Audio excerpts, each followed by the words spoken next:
Hai, Assalamualaikum warahmatullahi wabarakatuh dan salam sejahtera. Terima kasih sebab ada di sini dan saya harap mereka yang membeli video kursus mentality turunkan berat badan untuk tengok. Sebab banyak benda yang telah saya buat tuan-tuan dan puan secara online, rata-ratanya ada mereka yang membeli sahaja tapi tak tengok-tengok. You all yang dengar ni, Alhamdulillah. Dan mereka yang akan dengar benda ni setelah diperam lama pun saya rasa akan ada. Kalau you all lah orang itu, sayang. Sebab ilmu perkongsian saya ini adalah perkongsian satu teknik, satu metod yang Alhamdulillah dapat membantu ramai orang untuk turunkan berat badan. Dan kalau you betul-betul sungguh, ini kita masuk dalam bab task. Video ini video task.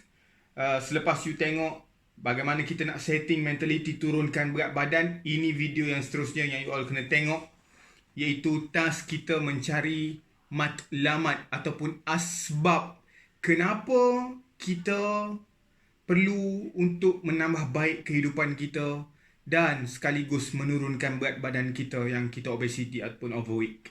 Tuan-tuan dan puan, task hari ini memerlukan you all ada buku ataupun telefon. Saya tak sarankan you all guna kertas, sebab kertas macam tu je, boleh hilang. Kalau boleh, beli satu buku yang special untuk tulis journey you all, journey penurunan berat badan, diary you all untuk turunkan berat badan. Okay?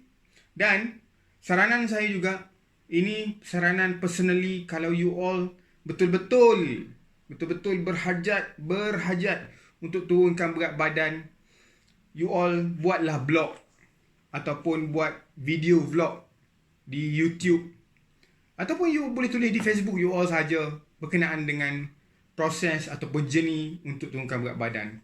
Benda ni amat membantu untuk you sustain dalam penurunan berat badan, penambahbaikan kehidupan dan kesihatan. Hari ni apa yang perlu kita buat terlebih dahulu, muka surat pertama yang you all kena isi dalam diary you all ataupun buku khas journey penurunan berat badan you all ialah why. Big why. Kenapa you perlu turunkan berat badan? Tuan-tuan dan puan, kita punya perbezaan yang banyak dalam isu ini. Ada mereka yang nak turunkan berat badan kerana nak boleh pakai baju, nak kelihatan cantik, nak kelihatan handsome, nak berkawan dengan orang yang tertentu. Ia terpulang. Asbab tak ada yang betul, tak ada yang salah. Tapi cuma saya nak pastikan, saya nak bagi ini satu benda yang bagi saya crucial. Pastikan sebab you all nak berubah itu adalah sebab yang datang daripada diri you all sendiri, bukan daripada orang lain. Bukan disebabkan kawan yang ejek ke, bukan. You all kena ada kekuatan dalaman. Alright? Macam saya nak berubah untuk perbaiki diri saya yang ada kaitan terhadap anak-anak dan isteri saya. Itu mereka seolah diri saya. Kan? Ya, keluarga ini seolah diri kita. Jadi saya rasa kalau you all nak cari asbab yang penting, cari asbab yang hanya kuat untuk kita, bukan kepada orang lain. Alright? Kalau contoh pakai baju cantik, itu sebab orang lain. Kita nak orang lain tengok kita nampak cantik. Tapi macam yang saya sebut, tak ada asbab yang salah ataupun tak ada sebab yang paling betul. Cuma pengalaman saya, setelah berpuluh tahun gagal, saya dapati asbab dan alasan yang paling hebat ialah datang daripada inner side. Ianya bukan disebabkan orang nilai kita, tapi kita nilai diri kita sendiri. Kita dah semakin besar yang akan terdedah kepada banyak risiko penyakit berkaitan obesiti. kita pun dah rasa pening-pening, kepala sakit setiap hari, performance kita semakin merudum. You all yang dah kahwin pun mungkin tahu, bila kita obesity, banyak benda kita tak boleh buat. Performance hubungan suami isteri pun jadi semakin tak berkualiti. So, benda-benda begini kita perlu perbaiki untuk kita. Ini yang saya maksudkan. Alright? Panjang sikit nak suruh you all faham. Maaf mungkin berjela-jela. Mungkin you all dengar 2-3 kali. Tapi inilah cara saya untuk saya nak fahamkan kalian. Jangan berubah sebab pandangan orang terhadap kita. Berubah kerana dalam diri kepada kita. Okay? Dalam diri yang datangkan kesedaran kepada kita. So hari ni, task yang pertama, you all kena buat. Big one. Saya bagi masa, sambil-sambil saya bercakap, you tulis minimum 5 sebab kenapa you all kena turunkan berat badan. Tulis sekarang. Yang pastinya, 5 sebab kenapa you all kena turunkan berat badan ini, tak ada siapa yang baca. Ianya antara you dan you saja. You all boleh tulis semua benda. You all boleh tulis hatta yang paling rahsia dalam hidup you all. Okay? Yang tak patut diceritakan kepada sesiapa. Tulis. Okay? Saya handle kursus mentaliti turunkan berat badan. Dalam hal ini, dalam segmen task ini, ramai yang menulis sambil menitis air mata. Saya tak minta mereka kongsi, tapi apabila mereka menitiskan air mata, kadang-kadang kita moderator, perempuan, Mar, pergi kosok belakang, peluk. Then, diorang tiba-tiba bercerita. Kita tak mahu tahu, kita tak nak tahu, tapi diorang bercerita. Ada antara mereka yang hubungan suami isteri dah pun renggang. Kasih sayang, cinta tak seperti dulu lagi. Apa yang saya dengar meremang bulu roma. Kita dengar live, tuan-tuan. Apa reaksi saya? Saya tak dapat nak buat reaksi, tuan. Saya tak dapat nak buat reaksi. Tapi setiap titisan air mata, dia tetap kuatkan diri dia untuk tulis. Saya hanya boleh cakap, puan, apapun sebab yang you all tengah hadapi sekarang, ianya masih belum terlambat, ianya masih belum lagi titik noktah kepada satu perjuangan untuk you all berubah. Mungkin masa ni you rasa you dah down sangat-sangat. Mungkin masa ni you dah rasa hubungan suami isteri itu tak dapat diselamatkan. Tapi, siapa tahu jalan terakhir? Siapa tahu ending story? Kita tak tahu. Kalau kita mampu untuk lakukan hari ni perubahan, dan selama ni pun ianya telah berlaku. Okay? Apa yang puan itu hadapi, selama ini pun dia dah hadapi. Cuma dia datang ke kursus untuk membaiki diri dia. Okay? Dan kita tak tahu ending dia macam mana. Pilihan yang dibuat untuk memperbaiki diri, insya-Allah satu pilihan yang positif, dan kita doakan supaya dapat ending yang positif. Tapi sebenarnya dia tidak pernah terlewat untuk bermula. Apa yang saya nak you all faham, apapun cerita yang you tulis itu, apapun cerita yang you lakarkan dalam kertas putih, seteruk mana pun yang you all rasa, ia boleh diperbaiki. Percayalah, saya kemurungan, tuan-tuan. Duduk di rumah, tak tengok TV tapi tak tahu apa yang cerita tu ceritakan. Otak merawang. Entah ke mana memikirkan apa yang berlaku pada saya dan masa depan anak-anak. Kemurungan. Daripada kemurungan itu, kita gunakan kuasa itu supaya ubah diri kita jadi yang terbaik. Tuan-tuan dan puan, perjalanan ini jauh lagi. Saya pun masih belum berjaya. Hidup saya daripada dulu, sekarang, dulu itu lebih mewah. Dulu itu lebih baik. Dari sudut ekonominya, dari sudut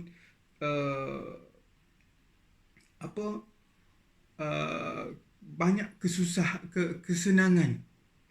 Banyak kesenangan. Sekarang banyak yang terhad. Tapi saya bersyukur saya masih dalam journey. Saya masih dalam perjalanan memperbaiki diri saya.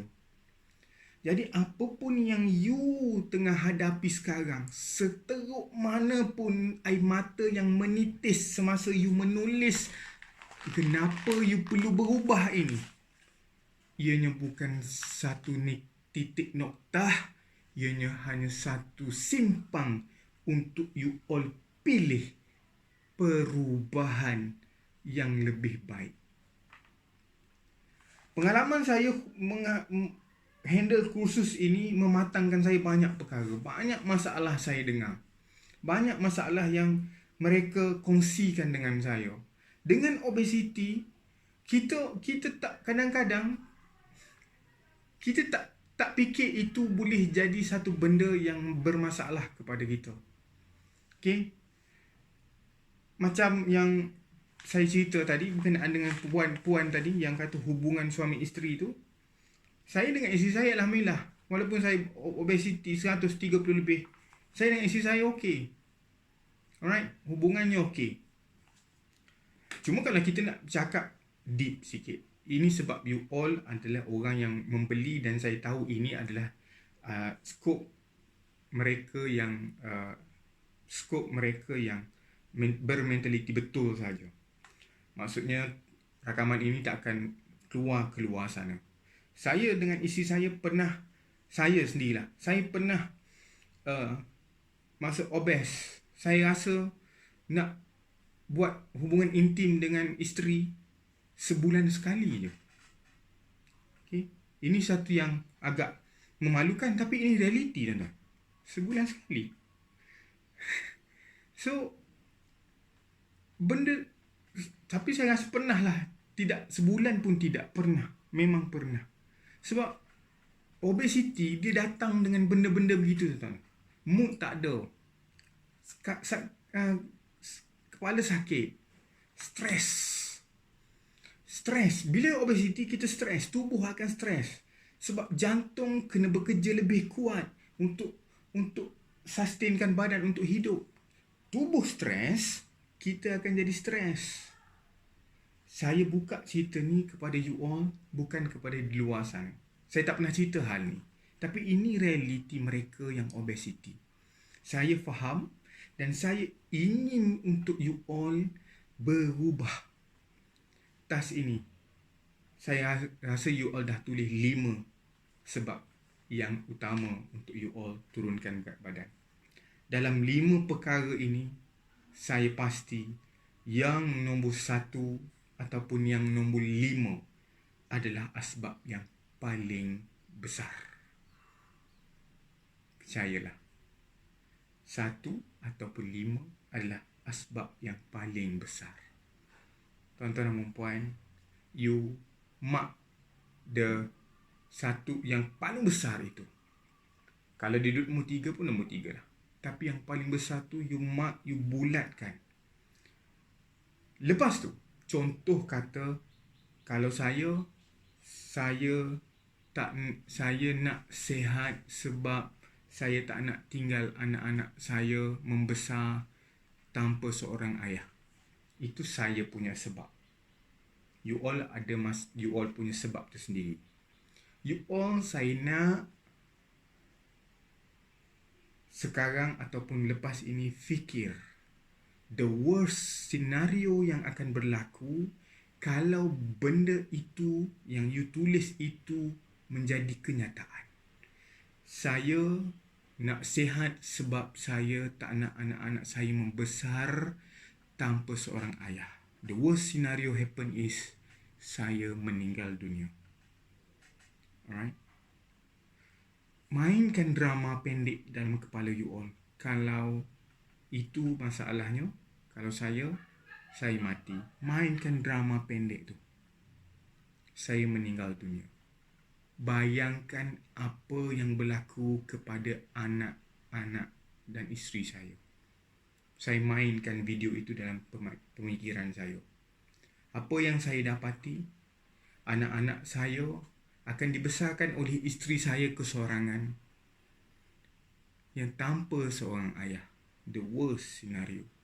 Susahnya seorang isteri yang struggle nak dapatkan pendapatan. Isteri saya buat kek, buat dessert, kena hantar, tak ada saya. Nak buat marketing, tak ada ilmu. Saya je yang buat. Saya fikir. The worst scenario. Dan apa yang akan berlaku?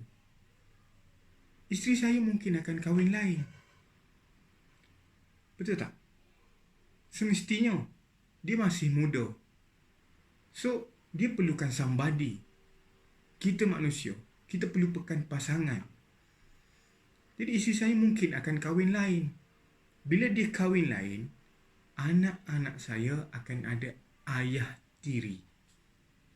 Saya mainkan mainan drama pendek dalam kepala saya.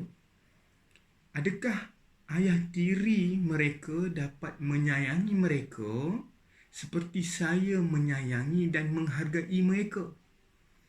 Adakah mereka akan dapat kasih sayang seorang ayah? Atau mungkin the worst scenario, suami baru kepada isteri saya adalah orang yang tak sukakan anak-anak saya. Boleh berlaku, tuan-tuan. Boleh berlaku. Okay? The worst scenario. You fikir the worst scenario akan terjadi bila benda tu berlaku. Happens. Benda tu terjadi. Ambil masa, fikir. Selepas fikir, mungkin you akan menangis. Mungkin you akan rasa tension. Masa itulah cari kekuatan. Masa itulah you kena berjanji dengan diri you. Masa itulah you kena betul-betul nekat dan tekad untuk tidak benarkan benda the worst scenario itu berlaku. Jangan benarkan. Ajal maut ini di tangan Tuhan. Saya tahu. Kita semua maklum. Tapi selagi kita ada kudrat, selagi kita ada pilihan yang boleh kita buat, pilihlah untuk tidak membenarkan the worst scenario itu berlaku. Tuan-tuan dan puan, tas hari ini saya lepaskan kepada tuan-tuan dan puan dengan satu ayat untuk you all fikir. Fikir, mainkan drama, the worst scenario dan tekad. Jangan bagi ianya berlaku.